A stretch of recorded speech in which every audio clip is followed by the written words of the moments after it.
अवैध खनन के वाहनों से खाद्य गोदाम की सड़क का हुआ बुरा हाल।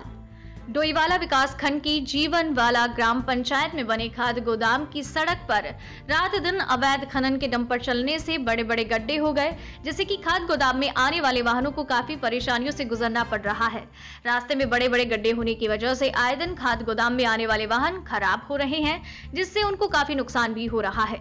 साथ ही दुपहिया वाहन सवार भी इन गड्ढों में गिरने से चोटिल हो रहे हैं।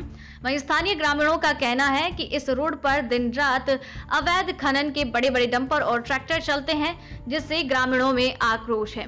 नवभारत समाचार से ब्यूरो रिपोर्ट। हमारे जीवनवाला का ग्राम आदर्श ग्राम योजना में एंट्री हुआ है। इसमें हमें कई योजनाओं का प्रस्ताव दिया गया है, जिसमें भविष्य में 2 काम अधूरे पिछले भी रह गए थे, वो अब भविष्य में पूर्ण होंगे। जिसमें आंगनबाड़ी फतेहपुर टांडा और जीवनवाला में चाहिए, जिसमें खेल मैदान है और बहुत सारे जैसे सड़कों के निर्माण भी है। उसमें सारे पिछले भी कार्य और आगे भविष्य में भी जो कार्य होंगे उसको संपूर्ण किए जाएंगे। इसमें यहाँ से ब्लॉक से कुछ अधिकारी भी आ रखे हैं, इसलिए हम आशा करते हैं उनसे भी जो हमारे प्रस्ताव पिछले रह गए थे वो पूर्ण करेंगे।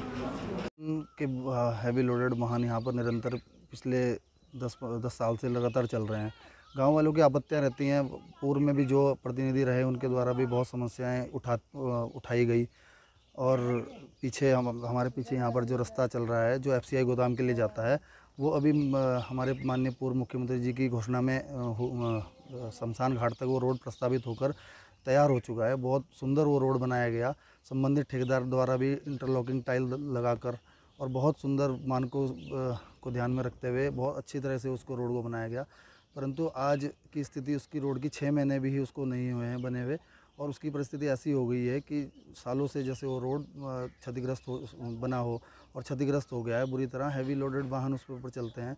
बहुत बार शासन प्रशासन को भी इस बात में अवगत कराया गया, परंतु उस पर कोई कार्रवाई नहीं हो पा रही है। ग्रामीणों द्वारा वहाँ पर पिलर लगाकर भी बड़े हैवी लोडेड वाहनों को रोकने की कोशिश की, परंतु सभी लोग यहाँ पर जितने भी खनन से संबंधित लोग हैं वो अपने बल से उनको उखाड़ कर फेंक दिए, उनके द्वारा फेंक दिए जाते हैं। और निरंतर ही छुटपुट घटनाएं नोक-झोंक उनके साथ स्थानीय जनप्रतिनिधियों की एवं ग्रामीणों की होती रहती है, परंतु वो अपनी इन हरकतों से बाज नहीं आते हैं। और सभी पूरे गांव वाले उनसे परेशान रहते हैं। रात में वो लेट तक इनका क्रैशर वगैरह यहाँ पर चलते हैं, लोडिंग अनलोडिंग का भी रात भर चलाते हैं। और गांव की जो रोडें हैं उनके ऊपर भी उनके वाहन तो निरंतर चलते रहते हैं, और जिससे गर्मियों के दिनों में धूल मिट्टी से लोग बहुत परेशान होते हैं। तो ये पिछले बहुत समय से ये समस्याएं चली आ रही हैं, पर इनका स्थायी समाधान कभी भी इन प्लांट मालिकों द्वारा नहीं किया गया है, जिससे कि क्षेत्र में आक्रोश भी है। और बहुत बार विभागीय अधिकारी भी यहाँ पर आए हैं, उनके द्वारा भी इनको बार बार चेतावनी दी गई है, परंतु ये लोग इस चीज़ के लिए नहीं मानते हैं।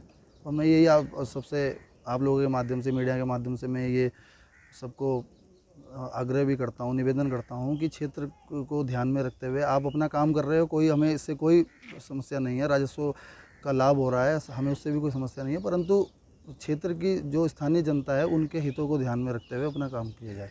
पंचायत राज विभाग के हमारे यहाँ 10 लाख का बजट है, और उसके तहत टाइड और अनटाइड में 10 लाख की यहाँ पर योजनाएं प्रस्तावित हैं। और जो भी यहाँ पर हमारी कार्य योजना रखी गई है पंचायती राज विभाग में, तो प्रायोरिटी बेस पर उन कामों को कराया जाएगा जो बेहद ज़रूरी है। में इस वर्ष हमारे जीवनवाला ग्राम पंचायत में एक अमृत सरोवर का कार्य इस समय गतिमान है और 50 लाख रुपए की योजना है।